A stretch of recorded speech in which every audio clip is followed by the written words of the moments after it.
Hello बच्चों, कैसे हो। Welcome to path creator 365। I hope आप सब अच्छे होंगे। चलो स्टार्ट करते हैं। आज है फिजिक्स क्लास और ये है लेक्चर नंबर 4। और जैसा कि आप थंबनेल में देख रहे हैं, आज हम पढ़ने वाले हैं ग्राफिकल रिप्रेजेंटेशन ऑफ मोशन। ठीक है,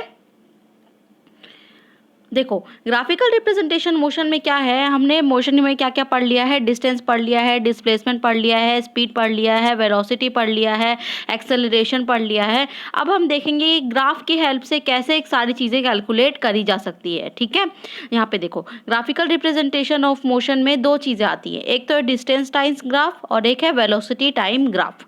distance time graph, distance is equal to क्या बताया था, स्पीड इज इक्वल टू क्या बताया था, स्पीड इज इक्वल टू बताया था distance upon time. Distance upon time बताया था। तो यहाँ पे क्या दिया हुआ है आपको, स्पीड दिया हुआ है, डिस्टेंस दिया हुआ है और टाइम दिया हुआ है। ग्राफ में डिस्टेंस और टाइम दिया हुआ है तो आप ग्राफ की हेल्प से स्पीड को कैलकुलेट करेंगे। क्या करेंगे, स्पीड को कैलकुलेट करेंगे। ओके बच्चों, उसके बाद क्या है वेलोसिटी टाइम ग्राफ। क्या है velocity time graph, velocity is equal to क्या बताया था मैंने, velocity is equal to displacement upon time बताया था। डिस्प्लेसमेंट अपॉन टाइम क्लास में मैंने डिस्प्लेसमेंट और अपॉन डिस्टेंस में डिफरेंस बताया था। प्रीवियस लेक्चर में मैंने डिस्प्लेसमेंट और डिस्टेंस में डिफरेंस बताया था बच्चों। अगर आपने प्रीवियस लेक्चर नहीं देखा है तो आप प्लीज़ जाकर के प्लेलिस्ट में देखें कि डिस्प्लेसमेंट और डिस्टेंस में क्या डिफरेंस होता है। ओके बच्चों, अब यहाँ पे देखो डिस्प्लेसमेंट और डिस्टेंस जो होता है उसमें डिफरेंस होता है। लेकिन जब स्ट्रेट लाइन मोशन होता है, यानी स्ट्रेट लाइन मोशन जब कर रहे होते हैं, कोई गाड़ी अगर ऑब्जेक्ट जो है वो स्ट्रेट लाइन मोशन कर रहा होता है तो डिस्टेंस और डिस्प्लेसमेंट सेम हो जाता है। ठीक है, तो इस वेलोसिटी और टाइम को अगर हम क्रॉस मल्टीप्लाई कर दे तो हमें क्या मिल जाएगा, डिस्प्लेसमेंट, या हमें क्या मिल जाएगा, डिस्टेंस मिल जाएगा। क्या मिल जाएगा बच्चों, डिस्टेंस मिल जाएगा। ठीक है, अब सबसे पहले हम देखेंगे डिस्टेंस टाइम ग्राफ। क्या देखेंगे, डिस्टेंस टाइम ग्राफ को देखेंगे। Change in position of an object with respect to time. Object का पोजीशन चेंज हो रहा है, एक जगह से दूसरी जगह पे पोजीशन चेंज हो रहा है और with respect to time, time बदल रहा है और उसका पोजीशन भी कुछ कुछ चेंज हो रहा है। ठीक है, अब इसमें ये चीज़ ध्यान देने वाली बात है कि इसमें टाइम जो होता है वो एक्स एक्सिस में रिप्रेजेंट होता है और वेलोसिटी जो और डिस्टेंस जो होता है वो वाई एक्सिस में होता है। देखो बच्चों ग्राफ इस तरह से बनेगा। ओके बच्चों, अब यहाँ पे एक्स एक्सिस में क्या रिप्रेजेंट करेंगे, हम टाइम को रिप्रेजेंट करेंगे और वाई एक्सिस में किसको रिप्रेजेंट करेंगे, वेलोसिटी को रिप्रेजेंट करेंगे, स्पीड को डिस्टेंस को रिप्रेजेंट करेंगे। सॉरी बच्चों, डिस्टेंस को रिप्रेजेंट करेंगे। किसको रिप्रेजेंट करेंगे, डिस्टेंस को रिप्रेजेंट करेंगे।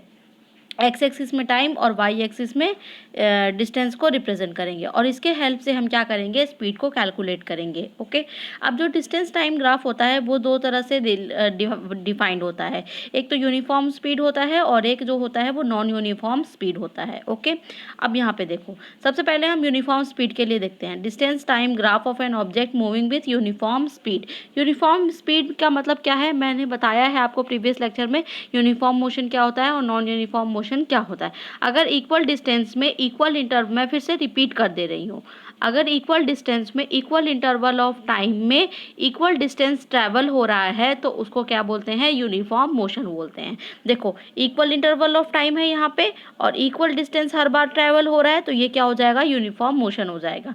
अब इसको हम ग्राफ में प्लॉट कर देंगे। 0 पे 0, 10 पे देखो 20 सेकेंड पे 10 मीटर ट्रैवल हो रहा है। ठीक है, उसके बाद 40 सेकेंड में 20 मीटर ट्रैवल हो रहा है, 20 मीटर ट्रैवल हो रहा है। उसके बाद 40 सेकेंड में 20 मीटर, 60 सेकेंड में 30 मीटर एंड 80 सेकेंड में 40 मीटर ट्रैवल हो रहा है और इस तरह से हमें जो है वो ग्राफ मिल गया। ओके बच्चों, अब हम देखो इसमें कुछ कैलकुलेट करेंगे। कैसे कैलकुलेट करेंगे स्पीड को, इसको मान लेते हैं ये ए है और इसको मान लेते हैं ये बी है। ओके, अब देखो यहाँ से एक परपेंडिकुलर यहाँ पे डालते हैं। ओके, इसको मानते हैं T1। क्या मानते हैं, T1। ये क्या है, वाई एक्सिस के पैरेलल है। अब बी से एक पॉइंट लेते हैं और वाई एक्सिस का पैरेलल एक लाइन ड्रॉ करते हैं और ये है आपका T2। क्या है, T2। ओके, अब यहाँ से ए से एक्स एक्सिस के पैरेलल एक लाइन ड्रॉ करते हैं और ये है आपका S1 और वाई एक बी से एक पॉइंट लेते हैं और एक लाइन हम ड्रॉ करते हैं पैरेलल और ये है आपका S2। ओके, तो अब आपको स्पीड निकालना है तो स्पीड इज इक्वल टू क्या होता है बच्चों, डिस्टेंस अपॉन टाइम होता है ना। तो यहाँ पर डिस्टेंस क्या हो जाएगा, S2 माइनस S1 हो जाएगा और टाइम क्या हो जाएगा, T2 माइनस T1। क्या हो जाएगा, T2 माइनस T1। ओके, तो तो ये बेसिकली स्पीड कैलकुलेट करने का तरीका है। अब नेक्स्ट देखते हैं बच्चों, ये है नॉन यूनिफॉर्म के लिए। नॉन यूनिफॉर्म का ग्राफ कुछ इस तरह से बनेगा। देखो, equal interval of time, non uniform का मतलब क्या होता है, equal interval of time but distance is unequal, distance covered by the object is unequal. देखो यहाँ पे इक्वल इंटरवल ऑफ टाइम है, 2 सेकंड का गैप है, लेकिन डिस्टेंस जो है कभी 0 है, 1 है, फिर 4 हो जा रहा है, फिर 9 हो जा रहा है, फिर 16 हो जा रहा है, फिर 25 हो जा रहा है ना। तो ये डिस्टेंस जो है वो अनइक्वल है। तो इसका ग्राफ जो बनेगा वो कुछ इस तरह का ग्राफ बनेगा। ओके बच्चों, तो ग्राफ इस तरह का बनेगा नॉन यूनिफॉर्म स्पीड में। ओके, अब हम नेक्स्ट देखते हैं, वेलोसिटी टाइम ग्राफ देखते हैं। वेलोसिटी टाइम ग्राफ जो होता है उसमें वेरिएशन होता है वेलोसिटी में with respect to time. Time के रिस्पेक्ट में वेलोसिटी में कुछ वेरिएशंस होते हैं। अब देखो, इसमें भी टाइम जो होगा वो हमेशा एक्स एक्सिस में होगा। ओके बच्चों, टाइम हमेशा किस में होगा, एक्स एक्सिस में होगा, और वेलोसिटी किस में होगा, वाई एक्सिस में होगा। वहाँ पे मैं वही कंफ्यूज हो गई थी।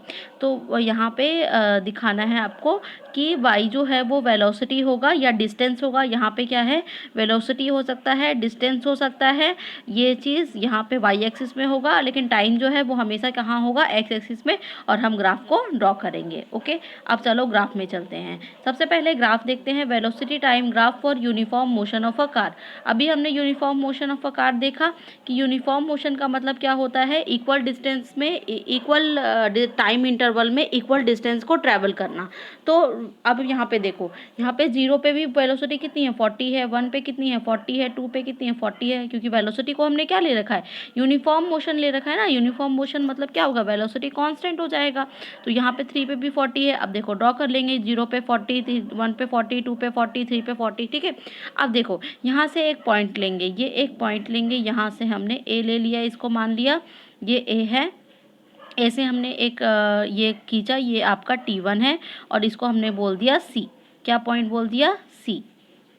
ओके, उसके बाद क्या करेंगे, हम एक और लाइन ड्रॉ करेंगे, एक और लाइन ड्रॉ करेंगे बच्चों। एक और लाइन कैसे ड्रॉ करेंगे मैं अभी आपको दिखाती हूँ। ये आपका पॉइंट सी हो गया। यहाँ से एक और लाइन लेंगे और उसमें हम यहाँ से ड्रॉ कर देंगे, ये आपका हो जाएगा T2। क्या हो जाएगा, T2, और इसको हम बोलेंगे D। क्या बोलेंगे, D, और ये है पॉइंट B। ठीक है, अब देखो हमें इसका ये वाला जो एरिया है वो शेडेड एरिया है, ये क्या है, शेडेड एरिया है। ओके, अब देखो हमें क्या कैलकुलेट करना है, डिस्प्लेसमेंट या डिस्टेंस। मैंने अभी आपको थोड़ी देर पहले बताया था कि वेलोसिटी टाइम ग्राफ है, तो वेलोसिटी गिवन है, टाइम हम क्या पता है, velocity is equals to displacement upon time पता है।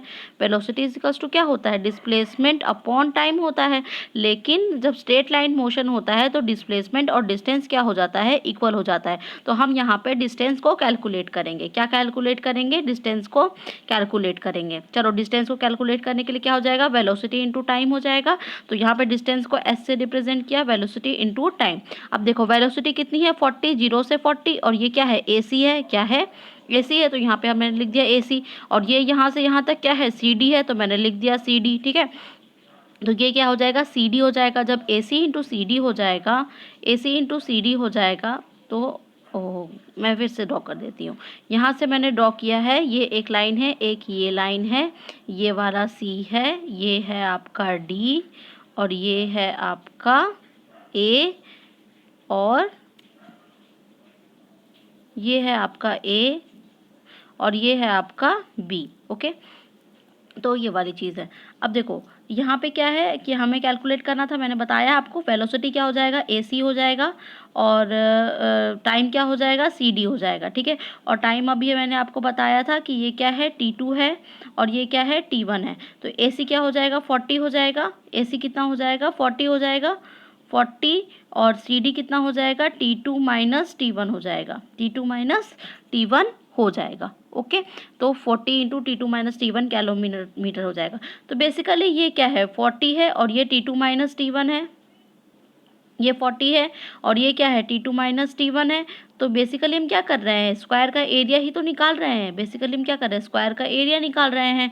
तो हम कह देंगे कि जब भी हमें डिस्टेंस कैलकुलेट करना है तो हम बेसिकली एरिया को कैलकुलेट कर लेते हैं और हमें डिस्टेंस मिल जाता है।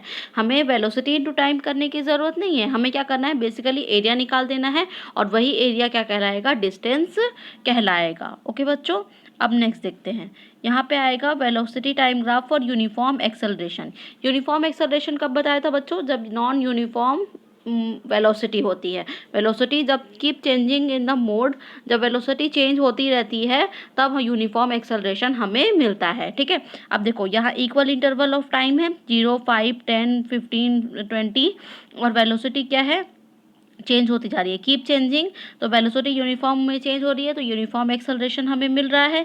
यहाँ पे एक्सेलरेशन मिल रहा है हमें 0। ये अब देखो यहाँ से एक पॉइंट ले लेते हैं ये, और यहाँ से एक पॉइंट ले लेते हैं ये। ओके, अब यहाँ पे देखो, यहाँ पे हम क्या करेंगे कि इसका हमें क्या निकालना है? डिस्टेंस निकालना है। इतना डिस्टेंस हमें निकालना है कि इतना डिस्टेंस कितना कवर हुआ। ठीक है, तो ये डिस्टेंस निकालने के लिए हमें क्या करना पड़ेगा? इसका एरिया कैलकुलेट करना पड़ेगा। तो हम बेसिकली क्या करेंगे कि इसको ए मान लेते हैं, इसको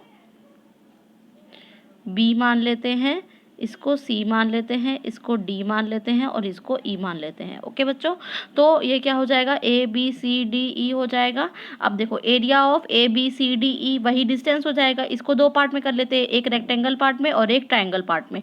तो एक एरिया जो है वो area of A B C D है और एक area of triangle A D E है। ठीक है, अब देखो area of A B C D क्या हो जाएगा? A B into B C हो जाएगा। ये ए बी है क्योंकि एरिया ऑफ रेक्टेंगल क्या होता है? एरिया ऑफ रेक्टेंगल होता है लेंथ इंटू ब्रेथ। क्या होता है? Area of rectangle is equals to length into breadth होता है। तो ये इसका ब्रेथ हो गया, ये इसका लेंथ हो गया, तो A B into B C हो गया। प्लस एरिया ऑफ ट्राइंगल होता है 1/2 इंटू बेस इंटू हाइट। क्या होता है? 1/2 इंटू बेस इंटू हाइट होता है। तो यहाँ पे 1/2 बेस इसका ए डी हो जाएगा, हाइट उसकी डी हो जाएगा। तो ये इसका आंसर हो जाएगा। ठीक है बच्चों, अब नेक्स्ट देखते हैं। अब है velocity time graph for non uniform accelerated motion. कैसा है? नॉन यूनिफॉर्म एक्सेलरेटेड मोशन के लिए देखते हैं। इसमें क्या हो जाएगा? इसमें वेलोसिटी डिक्रीज कर रही है टाइम के साथ, वेलोसिटी डिक्रीज के साथ कर रही है, इंक्रीज नहीं कर रही है, डिक्रीज कर रही है। तो नॉन यूनिफॉर्म का जब ग्राफ बनेगा ना तो वो इस तरह का भी बन सकता है या फिर वो कुछ इस तरह का भी बन सकता है। तो नॉन यूनिफॉर्म का तो कोई शेप ही डिसाइडेड नहीं है, ये कैसा भी शेप का हो सकता है। ठीक है बच्चों, तो आज की क्लास यहीं तक है। हम एक बार देख लेते हैं कि हमने आज क्या क्या पढ़ा। सबसे पहले हमने पढ़ा ग्राफिकल रिप्रेजेंटेशन ऑफ मोशन में दो तरह के ग्राफ होते हैं, डिस्टेंस टाइम ग्राफ होता है और वेलोसिटी टाइम ग्राफ होता है। उसके बाद हमने देखा डिस्टेंस टाइम ग्राफ में टाइम एक्सिस में होता है और डिस्टेंस जो होता है वो वाई एक्सिस में होता है। और डिस्टेंस टाइम ग्राफ दो तरह का होता है, यूनिफॉर्म स्पीड और नॉन यूनिफॉर्म स्पीड की तरह होता है। ठीक, अब यूनिफॉर्म स्पीड में हमने देखा कि स्ट्रेट लाइन ग्राफ बन रहा था और velocity is equals to s2 - s1 by t2 - t1 होगा। ठीक है, अब नेक्स्ट देखते हैं नॉन यूनिफॉर्म मोशन में क्या हो गया? कर्व जो ग्राफ जो है वो कर्व बन गया है। ठीक है, अब देखते हैं velocity time graph. Velocity time graph जो होता है, वेलोसिटी वेरीज विद टाइम, इसमें टाइम एक्स एक्सिस में होता है और वेलोसिटी जो होता है वो वाई एक्सिस में होता है। ओके, उसके बाद हमने देखा velocity time graph for uniform motion of a car. उसमें uniform motion of a car में इस तरह का बना और हमने उससे डिस्टेंस कैलकुलेट कर लिया, जो बेसिकली क्या होता है? एरिया ऑफ क्वाड्रिलेटरल मिल गया हमें। ठीक है, उसके बाद यूनिफॉर्म एक्सेलरेशन के लिए हमने देखा, यूनिफॉर्म एक्सेलरेशन के लिए हमने एरिया को कैलकुलेट कर लिया। ओके बच्चों, उसके बाद फिर नॉन यूनिफॉर्म में हमने देखा कि कोई भी शेप बन सकता है, इस तरह का शेप बन सकता है या इस तरह का शेप बन सकता है। ओके बच्चों, तो आज यहीं तक है बच्चों। आपको कमेंट करके बताना है कि आज की क्लास आपको कैसी लगी। ओके, और आपको क्या करना है बच्चों? सब्सक्राइब करना है चैनल को, लाइक करना है, शेयर करना है ज़्यादा से ज़्यादा बच्चों तक और बेल आइकन को प्रेस करना है। Thank you.